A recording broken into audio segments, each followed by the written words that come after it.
Hey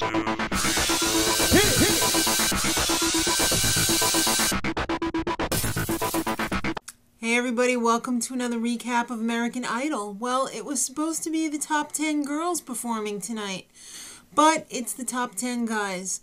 Crystal Bowersox was taken to the hospital, and under doctor's orders, she can't perform, so the guys were nice enough to switch their nights. So it's going to be the guys tonight and the girls tomorrow. So, of course, the judges, Randy, Ellen, Cara, Simon, and they switched up the seating this week. I don't know, I kind of like Ellen on the end, and then Randy and Cara and Simon.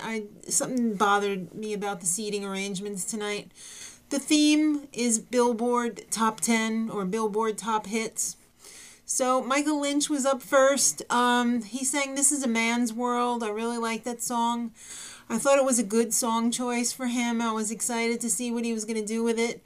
He obviously can sing. He's got a great voice. I don't really think he made it that original, though, unless you think that mumbling and making stupid faces is original. I don't know. It's a little nitpicky, but all in all, I think he did a good job. I don't think there's going to be a problem with him moving on to next week. John Park was up next. He sang Gravity. I thought it was a good song choice for him, but his delivery was a little bit hollow. He seemed really nervous, and it seemed like a safe choice for him, and it kind of just made it forgettable. He doesn't really have that star quality that makes you want to pick up the phone and vote for him, so I'm not sure if he's going to make it through to next week or not. Casey James, Cara's crush. He sang I Don't Want to Be, and he played the electric guitar, which was phenomenal. But Cara raised a good point. It's not a musical competition. It's a singing competition.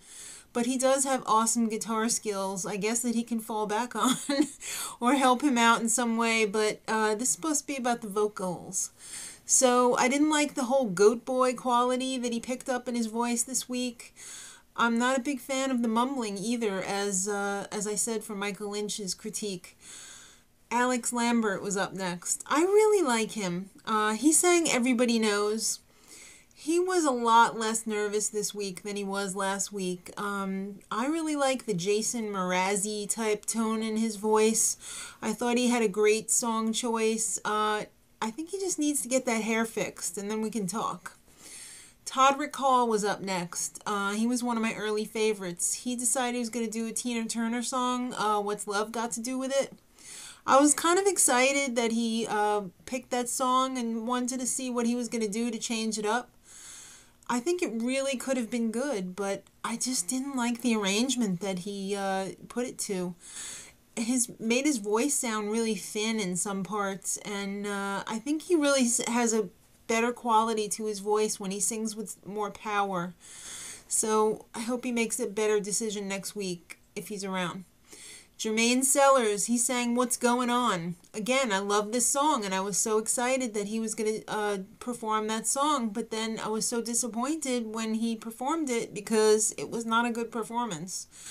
His voice, I don't know, just seemed really cold. And I think if he could just warm up his voice a little bit, a little more mellow tone to it, I think it would really go a long way for him. Andrew Garcia, definitely one of my early favorites from the auditions. He sang You Give Me Something.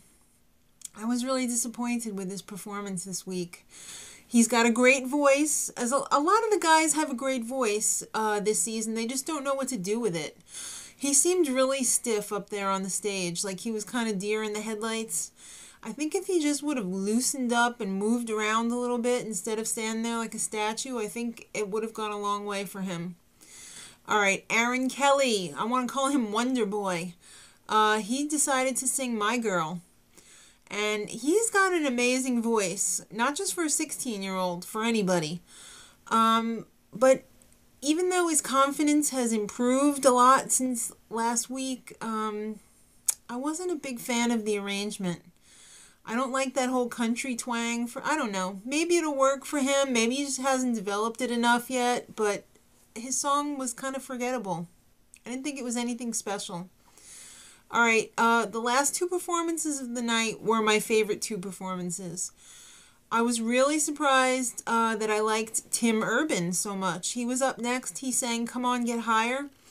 I thought this was a great song choice for him. I thought his performance was really fresh. It was really current.